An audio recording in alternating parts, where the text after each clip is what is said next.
एक राक्षस था जिसे मारना असंभव था। इसलिए नहीं कि वो बहुत शक्तिशाली था, बल्कि इसलिए कि उसका खून जब भी धरती पर गिरता था तो उससे हजारों नए राक्षस पैदा हो जाते थे। जितना मारो उतने ज्यादा।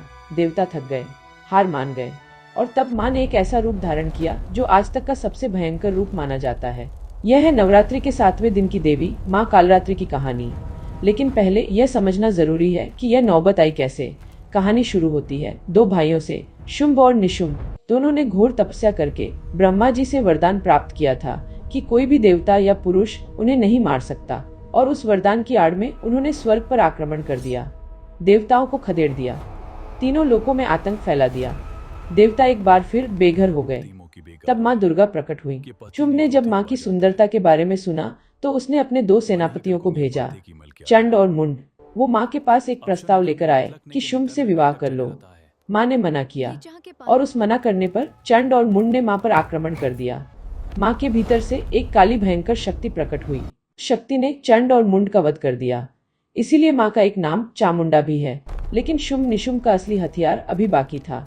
उन्होंने अपना सबसे शक्तिशाली योद्धा भेजा, रक्तबीज।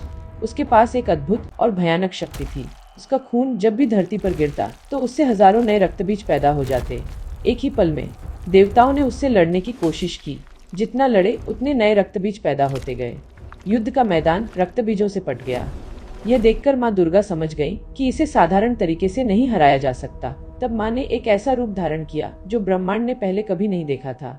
गहरा काला रंग, बिखरे हुए काले बाल, लाल धधकती आंखें, गले में नरमुंडों की माला, हाथ में खप्पर, सवारी गधे की। माँ कालरात्रि, काल की रात्रि, मृत्यु की देवी। और फिर माँ ने वो किया जो किसी ने नहीं सोचा था। जब भी माँ रक्तबीज पर वार करती तो उसका खून धरती पर गिरने से पहले माँ उसे अपने मुंह में भर लेती। एक एक बूंद, एक भी बूंद धरती पर नहीं गिरने दी। और जब खून धरती पर नहीं गिरा तो नए रक्तबीज पैदा होने बंद हो गए। रक्तबीज कमजोर पड़ता गया, और अंत में माँ ने रक्तबीज का वध कर दिया, हमेशा के लिए। माँ कालरात्रि हमें सिखाती है कि जीवन में कभी कभी ऐसी समस्याएं आती हैं जो जितनी लड़ो उतनी बढ़ती हैं।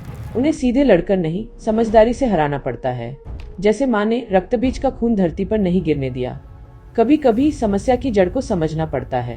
नवरात्रि के 7वें दिन माँ कालरात्रि को प्रणाम करते हुए कमेंट में जरूर लिखें, जय माँ कालरात्रि।